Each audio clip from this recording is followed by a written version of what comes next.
سورۃ القاریہ کی تفسیر اگر ہم محمد اسد کی کتاب دا میسج آف دا قرآن کے مطابق سمجھیں تو یہ سورت قیامت کے دن کی شدت اور انسان کے اعمال کے انجام کو بیان کرتی ہے۔ یہ سورت انسان کو یاد دلاتی ہے کہ ایک دن ایسا آئے گا جب دنیا کا پورا نظام بدل جائے گا اور ہر انسان کو اپنے اعمال کا نتیجہ دیکھنا ہوگا۔ محمد اسد صاحب فرماتے ہیں کہ القاریہ سے مراد قیامت کا دن ہے، وہ اچانک آنے والی شدید تباہی اور دھماکہ خیز واقعہ جو دنیا کو الٹ پلٹ کر دے گا۔ یہ لفظ قرا سے آیا ہے، یعنی کوئی چیز جو زور سے ٹکرائے یا دھماکہ کرے۔ یہ قیامت کی ہولناکی اور انسانی اعمال کی جانچ کا منظر بیان کرتی ہے۔ پہلی 3 آیات میں دہشت اور شدت کا اظہار ہے۔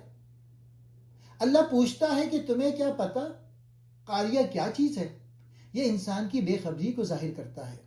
آیت 4 سے 5 میں قیامت کے منظر کا بیان ہے۔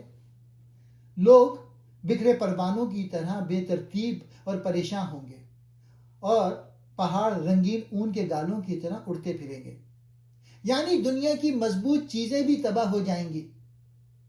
محمد اسد کی کتاب میں یہ بات واضح ہے کہ یہ کائنات کی تبدیلی اور حساب کے دن کی طرف اشارہ ہے۔ اس کے بعد اعمال کی طول کا ذکر ہے۔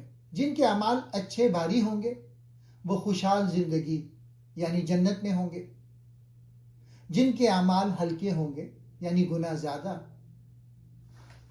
ان کی جگہ حاویہ ہوگی یعنی جہنم کی گہری کھائی۔ محمد اسد کہتے ہیں کہ کا لفظ یہاں استعاری ہے، یعنی اس کی حتمی منزل ایک گہرا گھڑا جہنم ہوگی، اور یہ بھڑکتی ہوئی آگ ہے جو شدید عذاب دیتی ہے۔ یہ صورت قیامت کی یاد دلاتی ہے اور بتاتی ہے کہ دنیا کی ہر چیز عارضی ہے، اصل کامیابی اچھے اعمال میں ہے جو اللہ کے ترازو میں بھاری ہوں۔ محمد اسد کی تشریح میں یہ سبق ہے کہ انسان کو اپنے اعمال کی فکر کرنی چاہیے، کیونکہ قیامت اچانک آئے گی اور اس دن کوئی مددگار نہ ہوگا سوائے اعمال کے۔ یہ صورت ہمیں سکھاتی ہے کہ دنیا کی چکچون میں نہ پھنسو، قیامت کی تیاری کرو، اعمال کو تولو، نیکیاں بڑھاؤ، اللہ کی یاد سے غافل نہ ہو، ورنہ حاویہ یعنی جہنم کا سامنا کرنا پڑے گا۔ اللہ ہمیں قیامت کے دن بھاری اعمال والوں میں سے بنائے اور حاویہ سے بچائے، آمین۔